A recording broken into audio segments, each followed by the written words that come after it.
आज मैं आपको एक ऐसी कहानी सुनाने जा रहा हूं जो शायद आपके दिल को हिला कर रख दे। ये कहानी है उन लोगों की जिनके पास न दौलत थी न रुतबा, लेकिन उनके पास एक चीज थी जो दुनिया की सबसे बड़ी ताकत है, इंसानियत और दोस्ती। सोचिए जरा, एक तरफ एक गरीब सिपाही जो खुद अपनी जिंदगी के बोझ तले दबा हुआ था, और दूसरी तरफ एक गुलाम जो जंजीरों में जकड़ा था। दोनों के सपने अलग, दुख अलग, मगर दोनों के दिल एक ही आवाज दे रहे थे, आजादी। दोस्तों, आज की कहानी है गरीब सिपाही और गुलाम की आजादी।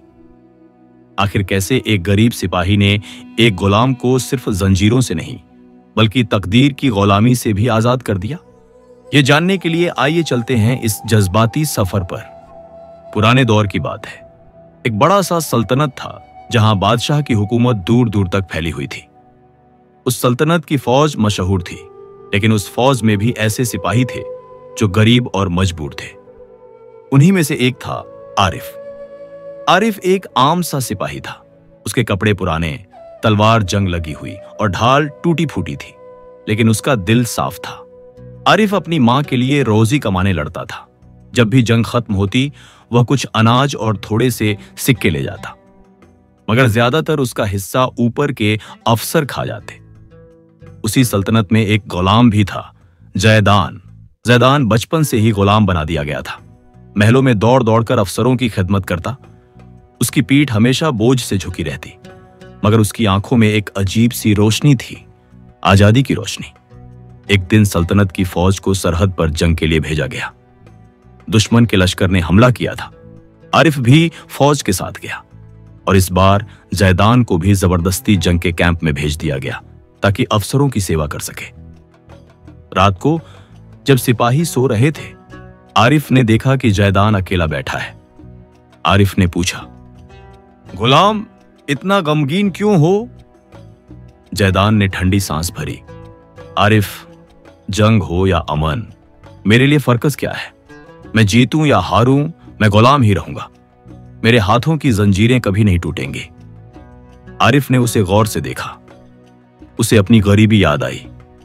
दोनों अलग अलग मुसीबतों में थे, मगर दर्द एक ही था, बेबसी का। आरिफ ने कहा, अगर हम जिंदा बचे तो मैं तुझे आजाद करूंगा, चाहे जो हो जाए। जैदान हंस पड़ा, मगर हंसते हंसते उसकी आंखों में आंसू आ गए। आरिफ, तू अपनी जिंदगी बदल नहीं पाया, मेरी जिंदगी क्या बदलेगा? आरिफ ने मुस्कुराकर जवाब दिया, इंसान की असली ताकत तलवार में नहीं, नियत में होती है, देख लेना। सुबह जंग शुरू हुई। दुश्मन का लश्कर ताकतवर था, तलवारों की चमक, तीरों की बारिश। आरिफ भी मोर्चे पर लड़ रहा था। उसकी ढाल टूट रही थी, मगर वह गिर गिर कर उठता रहा। इसी दौरान उसने देखा कि दुश्मनों ने जैदान को घेर लिया है। जैदान के पास कोई हथियार नहीं था, वह बस जान बचाने की कोशिश कर रहा था। आरिफ दौड़कर आया और तलवार घुमाकर दुश्मनों को पीछे धकेल दिया। उसने जैदान को गिरते गिरते थाम लिया। मैंने कहा था ना, तुझे आजाद करूंगा, पहले तुझे मौत से तो बचाना होगा। जैदान की आंखों में पहली बार उम्मीद की चमक जगी। जंग घंटों तक चली। शाम तक सिपाही थक गए, मगर अजीब मंजर सामने आया। जो अफसर हमेशा गुलामों को नीचा दिखाते थे, वही खुद जंग से भागने लगे। और मोर्चा संभालने वाले कौन थे?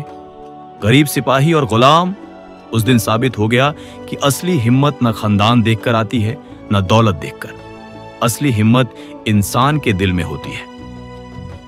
रात को कैंप में जैदान ने कहा, आरिफ, तूने मेरी जान बचाई। पहली बार किसी ने मुझे गुलाम नहीं, इंसान समझा। अगर मैं कभी आजाद हुआ तो सिर्फ तेरी वजह से। आरिफ मुस्कुराया, नहीं भाई, तेरी आजादी तेरे हक में लिखी है, मैं तो बस तेरे साथ खड़ा हूं। और यहां से एक अनोखी दोस्ती का आगाज हुआ, एक गरीब सिपाही और एक गुलाम की। महीने बीत गए। सल्तनत जंग जीत गई, मगर दरबार में सियासत शुरू हो गई। ऊपर के अफसर झूठे किस्से सुना सुना कर इनाम ले रहे थे। न गरीब सिपाही का जिक्र हुआ, न गुलाम का। आरिफ खामोश रहा, लेकिन जैदान के दिल में आग लग गई। कब तक हम दबाए जाएंगे? क्या हमारी कुर्बानी की कोई कीमत नहीं? आरिफ ने उसका कंधा थामा। भाई, सब्र कर। असली जीत इनाम में नहीं होती, अपने वजूद को साबित करने में होती है। कुछ दिन बाद बादशाह ने ऐलान किया, जो सबसे बहादुर साबित होगा उसे खास इनाम मिलेगा और गुलामी से आजादी भी। ये सुनते ही जैदान के दिल में रोशनी चमक उठी। आरिफ ने उसकी तरफ देखकर कहा, वक्त आ गया है, साबित कर कि गुलाम का दिल भी आजाद होता है। जैदान ने लोगों की सेवा शुरू कर दी। गांव गांव जाकर मजदूरों का हाथ बटाता, खेतों में मदद करता, बच्चों को खिलाता, घायल सिपाहियों की मरहम पट्टी करता। धीरे धीरे लोग कहने लगे, ये गुलाम नहीं, ये तो हमारा असली हीरो है। आरिफ हर वक्त उसके साथ खड़ा रहता, लेकिन अफसरों को यह पसंद नहीं आया। उन्होंने साजिश रची और जैदान पर इल्जाम लगाया कि उसने खजाने से चोरी की है।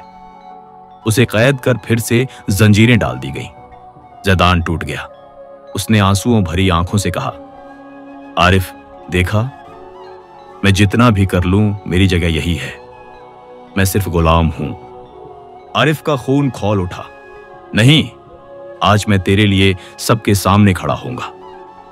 दरबार में सुनवाई हुई। अफसर झूठे सबूत ले आए, मगर आरिफ ने सबके सामने अपनी तलवार जमीन पर डाल दी और बोला, अगर ये गुलाम चोर है तो मैं भी चोर हूं। मैंने इसे अपनी आंखों से देखा है, गरीबों की मदद करते, भूखों को खिलाते। अगर ये चोरी है तो हम सबको गुलाम बना लो। दरबार में सन्नाटा छा गया। बाहर खड़े लोग जोर जोर से चिल्लाने लगे, जैदान बेगुनाह है, आजादी, आजादी। बादशाह ने अवाम की आवाज सुनी।